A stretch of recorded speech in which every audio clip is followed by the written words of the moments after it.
Vizag beach రోడ్లో జరుగుతున్న IFR melon కార్యక్రమాల నేపథ్యంలో 16వ తేదీ నుంచి 19వ తేదీ వరకు వైజాగ్ సిటీలో ట్రాఫిక్ ఆంక్షలు విధించారు.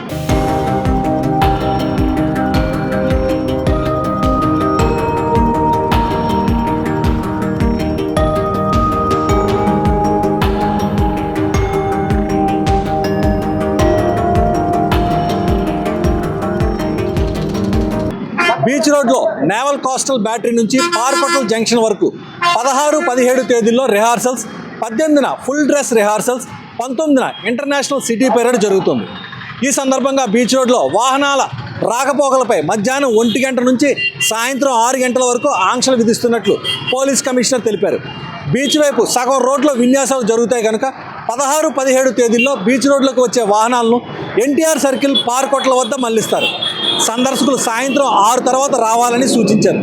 అలాగే ఫుల్ డే రిహార్సల్ జరిగే 18వ తేదీన, ఇంటర్నేషనల్ పెరేడ్ జరిగే 19న మధ్యాహ్నం 1 గంట నుంచి రాత్రి 9 గంటల వరకు బీచ్ రోడ్లకు వాహనాలు అనుమతించరు. ఆల్ ఇండియా రేడియో జంక్షన్ నుంచి పాండురంగాపురం జంక్షన్, ఎన్టీఆర్ సర్కిల్ వైపు వాహనాలను అనుమతించరు. కోస్టల్ బ్యాటరీ జంక్షన్, పందిమెట్ట జంక్షన్ నుంచి century club, park hotel junction మార్గాల్లో బీచ్ వైపు వాహనాలను అనుమతించరు.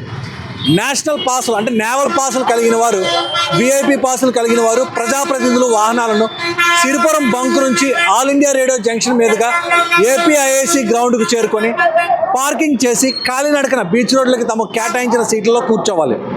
బ్లూ కలర్ పాసులు కలిగిన వారు ఏయూ ఇంగ్లీష్ మీడియం స్కూల్ మీదుగా అక్కడ గ్రౌండ్లో వాహనాలు పార్క్ చేసుకొని పోలీస్ మెస్ మీదుగా కాలినడకన బీచ్ రోడ్లోకి చేరుకోవాల్సి ఉంటుంది.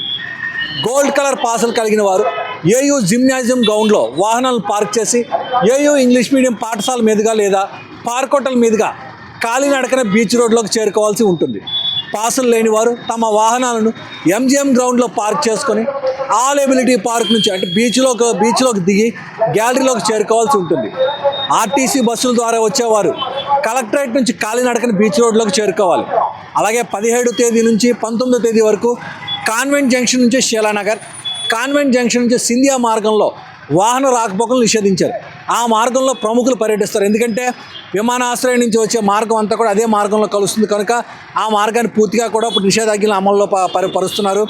ఇంకా అదేవిధంగా బీచ్ రోడ్లో కూడా నిషేధాజ్ఞలు చాలా కఠినంగా ఉంటాయి కనుక వచ్చే సందర్శకులంతా కూడా ఇవన్నీ కూడా తెలుసుకొని ఎక్కడెక్కడ వాళ్ళ వాహనాలు పార్క్ చేసుకోవాలో దాన్ని బట్టి చూసుకొని రావాల్సి ఉంటుంది. కనుక మరొకసారి అందరూ కూడా సందర్శకులు ఈ యొక్క వీడియో ద్వారాగా వాళ్ళు ఏ విధంగా రావాలని తెలుసుకొని వస్తారని మేమంతా కూడా ఆశిస్తున్నాం.